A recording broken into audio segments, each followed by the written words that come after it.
பியூட்டிஃபுல்லா இருக்குல்ல. விஷன் கிஃப்ட்ஸ்ல இருந்து கொடுத்துருக்காங்க. இது எங்களுக்கு கொடுத்துருக்காங்க. ஸோ நான் யோகி கொடுத்தேன்.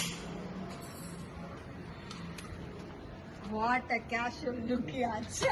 நீ அங்க பேசுறது இங்க கேக்குமா? ஓ அப்படியா? பாத்தீங்களா பியூட்டிஃபுல்லான கிஃப்ட் வந்து. இது நம்ம பேசுதானே? நம்ம பேசுதா தெரிஞ்சுச்சா? ஆமா தெரியுது. வா பியூட்டிஃபுல்லா இருக்குல்ல. ஸோ எங்களுக்கு விஷன் கிஃப்ட்ஸ்ல வந்துட்டு எங்களுக்கு ஒரு பியூட்டிஃபுல்லான கிஃப்ட் வந்து அமைச்சிருக்காங்க 3ல. ஸோ நான் உங்களுக்கு பிஃபோர் காமிச்சிருப்பேன். இதுல வந்து எங்களுடைய தல தீபாவளியோட போட்டோஸ் வந்து ரொம்ப அழகாக பண்ணி கொடுத்துருக்காங்க. அண்ட் பின்னாடி வந்து பாத்தீங்கன்னா நேம்லாம் பதிச்சு லவ் யூ பாப்பா அப்படின்னு ரொம்ப எமோஷனலா கொடுத்துருக்காங்க. ரொம்ப யூனிக்கா இருந்தது, ரொம்ப பியூட்டிஃபுல்லா இருந்தது. நைட் எங்களுடைய பெட்ரூம்ல இந்த லைட்ஸ்லாம் நாங்க இனிமேல் போட போறோம். ஓகே, இந்த கிஃப்ட் வந்து நம்ம ஆர்டர் பண்ண என்ன பண்ணோம்? அதுக்கு முதல்ல டிஷன் கிஃப்ட் கான்டாக்ட் பண்ணணும்.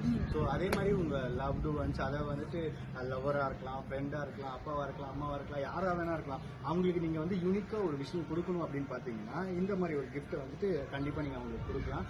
அதை வந்து டிஸ்கவுண்ட் கிஃப்ட்ஸ்ல வந்து நீங்க கான்டாக்ட் பண்ணணும். அண்ட் டிஸ்கவுண்ட் கிஃப்ட்ஸ்ல மட்டும்தான் ரீஃபண்ட் வந்துட்டு கொடுக்குறாங்க. மற்ற எந்த ஆன்லைன் ஷாப்பிங் நான் இது வரைக்கும் பார்க்கல இன்ஸ்டாகிராம்ல. ஸோ அதனால வந்துட்டு டிஸ்கவுண்ட் கிஃப்ட்ஸ் வந்துட்டு போய் செக் பண்ணுங்க. ஸோ அது மட்டும் கிடையாது, நிறைய பேருக்கு வந்து பாத்தீங்கன்னா நம்ம சொன்ன டைம்ல வந்து கிஃப்ட் வருதா, இல்ல நம்ம ஆர்டர் பண்ணது சப்போஸ் உடஞ்சிருச்சுன்னா என்ன வருதுக்கா, நீங்க சொல்றதுனா கரெக்ட் தான் அப்படின்ற டவுட்லாம் இருக்கும். பட் இவங்க வந்து பாத்தீங்கன்னா ரொம்ப அழகா நான் பேக் வந்து எங்களுக்கு வரும்போது பாத்தீங்கன்னா சூப்பரா பேக் பண்ணி அனுப்பிச்சிருந்தாங்க, உடையாது. ஸோ அதே மாதிரி சப்போஸ் உடஞ்சா கூட உங்களுக்கு வந்துட்டு ரீப்ளேஸ்மெண்ட் கொடுத்துறாங்க. கரெக்ட் தானே? ரீப்ளேஸ்மெண்ட் கொடுத்துறாங்க. ஸோ இந்த மாதிரி எல்லாமே வந்து உங்களை நம்பி அனுப்புறாங்க. அது ஒன் மோர் திங், நிறைய பேர் வந்து பாத்தீங்கன்னா கிஃப்ட் வாங்குறதுக்கு முன்னாடியே நீங்க பேமெண்ட் பண்ணிடணும், அப்பதான் நாங்க கிஃப்ட் கொடுப்போம் அப்படின்னு சொல்லுவாங்க. பட் இவங்க அப்படி கிடையாது. நீங்க வந்துட்டு கிஃப்ட் வந்ததுக்கு அப்புறமா நீங்க காசு கொடுத்து அந்த சாட்டிஸ்பேக்ஷன் வந்துட்டு நீங்க ஃபீல் பண்ணாலே போதும். பிகாஸ் இவங்களுக்கு முழுக்க கஸ்டமர் சாட்டிஸ்பேக்ஷன் எஸ் அவங்களுக்கு ரொம்ப முக்கியம். அண்ட் நீங்க அவங்களுடைய பேஜுக்கு போய் பார்த்தா தெரியும், கிட்டத்தட்ட 150 கிஃப்ட்ஸ் இருந்தது. எனக்கு ரொம்ப ரொம்ப ரொம்ப பிடிச்சிருந்தது.